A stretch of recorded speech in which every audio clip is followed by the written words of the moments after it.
Hola, ¿qué tal? Muy buenas tardes, bienvenidos. Esto es Semana, nos conectamos con ustedes una vez más para seguir hablando sobre la pandemia de la COVID-19 y precisamente hoy tenemos a un invitado para referirnos sobre lo que está pasando el personal médico en este momento de la tercera ola, en el que por toda la coyuntura nacional quizás pasó a un segundo plano, pero definitivamente en algunas zonas del país, incluyendo la capital, la situación es absolutamente crítica en los hospitales, en las unidades de cuidados intensivos, que recordemos están por encima del 90% de ocupación.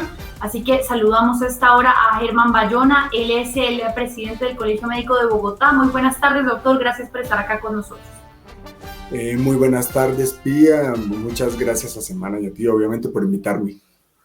Bueno, doctor, ustedes desde el Colegio Médico hicieron un pronunciamiento, hicieron un llamado para la Organización Panamericana de la Salud, brazo de la OMS en nuestro continente y toda la región, y también a la CIDH. ¿En qué consiste este llamado? Bueno, Pía, en primer lugar hay que decir que la situación definitivamente es muy crítica, es muy grave lo que estamos viviendo. No hay camas de unidad de cuidado intensivo, las urgencias están sobresaturadas, están a reventar, literalmente no hay puntos de oxígeno para atender a los pacientes que lo requieren. La desesperación en los servicios de urgencia para poder atender a la gente es muy alta por parte de los médicos. Estamos agotados, agobiados, y así lo ha manifestado, por ejemplo, ASEM, que firmó con nosotros obviamente este comunicado.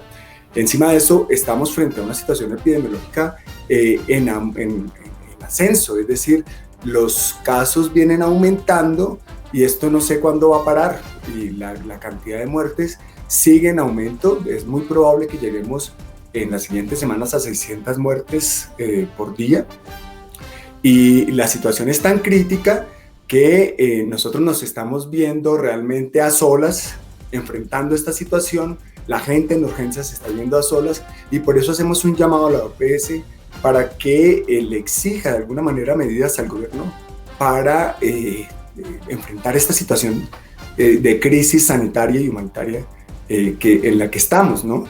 Por eso lo hicimos, y obviamente al CIDH, porque obviamente la salud es un derecho fundamental, la vida es un derecho fundamental, y ellos son garantes de esta situación.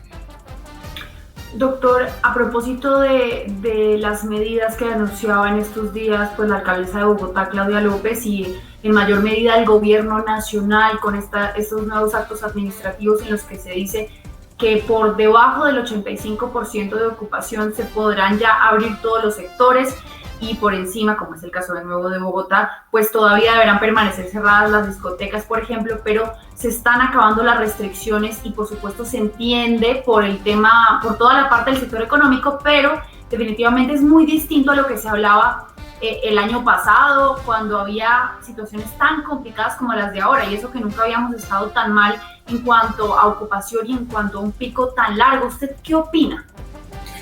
Bueno, realmente esa es una de las cosas que nos preocupan.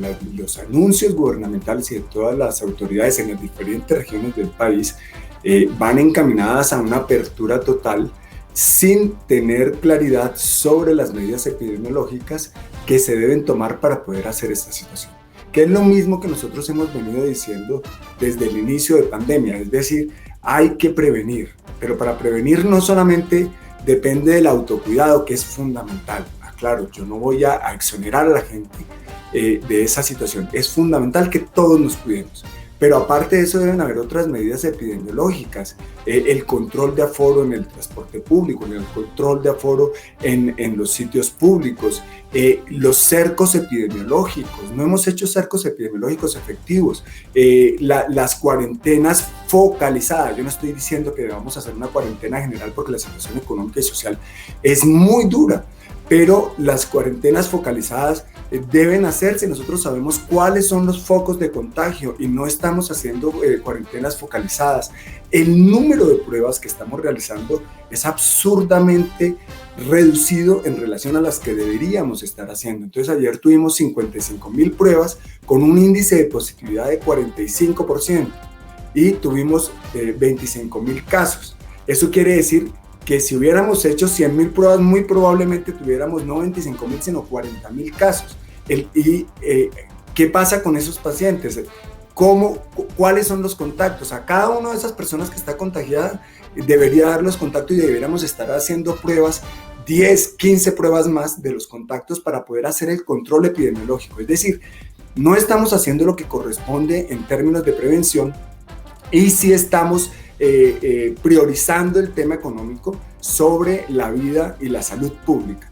A eso nos referimos y por eso estamos exigiendo que tomemos medidas coherentes y para eso nosotros los gremios estamos ahí dispuestos a ayudarle al gobierno nacional y a las distintas autoridades regionales para que, digamos, concertar y ayudar a tomar medidas coherentes desde el punto de vista epidemiológico y médico, porque la situación de verdad se sale de nuestras manos y el cansancio físico, mental, el agotamiento afectivo, emocional es muy alto, es muy difícil para las personas que están en primera línea tener que decirles a la gente, mire, ya no hay camas en unidad de cuidado intensivo, no tengo puntos de oxígeno, su familiar se va a morir.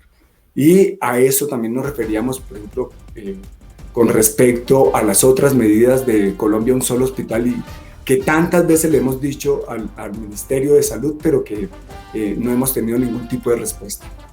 Doctor, ahora que usted menciona el tema de, por ejemplo, el oxígeno, desde antes del paro nacional ya venía habiendo poco oxígeno, ya se hablaba de que faltaba en algunas partes, el Ministerio de Salud ya estaba haciendo un llamado para que las personas devolvieran los tanques, pero no se puede negar que por los bloqueos ha pasado ya más de una vez, ha quedado registrado en videos que no dejan pasar los camiones con oxígeno. Algunas personas también dicen lo de los medicamentos, se han visto ataques a la misión médica, literalmente ataques a las ambulancias.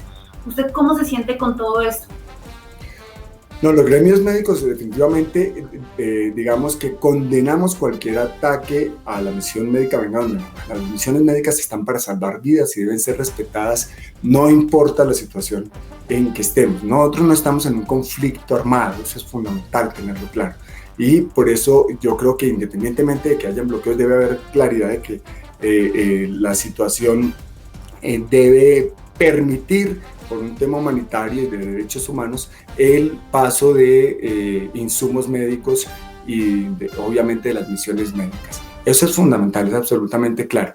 Y obviamente nos sentimos muy dolidos porque además también hay otros tipos de denuncias donde no sabemos, digamos que han usado los símbolos de las misiones médicas para otro tipo de cosas y nosotros estamos condenando este tipo de situaciones. Las misiones médicas y sus símbolos deben ser respetados completamente. Doctor, y a propósito, ya para casi dejarlo ir, entiendo usted desde el Colegio Médico de Bogotá ha apoyado en algunas ocasiones las manifestaciones o más bien las protestas en contra, por ejemplo, de la reforma a la salud, pero por ejemplo para este miércoles hay una nueva convocatoria a grandes movilizaciones. ¿Usted qué opina de nuevo en el contexto de lo que estamos hablando acá del tercer pico? Mira, hay una cosa que hay que tener absolutamente clara. Las protestas tienen unas razones de ser muy justas. Nosotros desde los gremios médicos hemos dicho que apoyamos las protestas y el paro, apoyamos el paro en realidad, pero no podemos llamar a aglomeraciones y a marchas porque sería un contrasentido. Y nuevamente hacemos un llamado a las personas que si salen, obviamente que guarden todas las medidas de bioseguridad. Nadie puede obligarlas a no salir, pero deben guardar todas las medidas de bioseguridad para que evitemos y digamos no sigamos en este proceso tan difícil que estamos viviendo desde el punto de vista de salud pública y la infraestructura hospitalaria a reventar. Estamos en un colapso del sistema de salud, así las autoridades no lo quieran reconocer, porque hablamos de un colapso no solamente por el porcentaje de ocupación de las unidades de cuidado intensivo, sino porque lo que estamos viviendo en los servicios de urgencias y por la escasez de medicamentos y de oxígeno que hay definitivamente. Sí, como usted lo dice, doctor, el llamado siempre es a que si una persona va a salir a manifestarse, intente mantener la distancia, el uso de tapabocas y demás. Y ahora sí, ya la última pregunta, doctor, y es, ¿cómo ve usted el ritmo de vacunación? Porque parece ser una luz en medio de tantas noticias tan complicadas. El fin de semana se vio un récord, más de 300.000 vacunas. Ayer se pusieron más de 200.000 una vez más. ¿Usted qué opina? Bueno, eso sí es importante. Es decir, la única salida que nosotros tenemos es precisamente tener un ritmo adecuado de vacunación. Digamos que se ha venido mejorando el ritmo de vacunación y obviamente lo saludamos, nos alegramos por eso, pero empezamos muy tarde y todavía hay algunos lunares que hay que solucionar. Por ejemplo, el hecho de que hay todavía personal de la salud que no ha sido vacunado. Hace la semana pasada como unos 10 médicos que han intentado buscar priorizarse y no han podido ser priorizados para ser vacunados. Sin embargo, es fundamental que mantengamos un ritmo elevado y que para eso las autoridades obviamente aseguren un suministro continuo suficiente de vacunas. Si es así, definitivamente vamos a disminuir el tiempo de pandemia y luego vamos a lograr la famosa inmunidad de rebaño, que es lo que todos queremos realmente. Bueno, pues doctor Germán Bayona, presidente del Colegio Médico de Bogotá, le agradecemos muchísimo por estar acá con nosotros, por su tiempo, por contarnos un poco por lo que está pasando el personal de la salud en medio de esta tercera ola de contagios. Gracias, Pía. Un saludo a todos los seguidores de Semana. Gracias, doctor, y a todas las personas que nos ven, ya saben que pueden compartir esta entrevista y encuentran más información sobre ese y todos los temas, todas las noticias de Colombia y del mundo en semana.com. Hasta luego.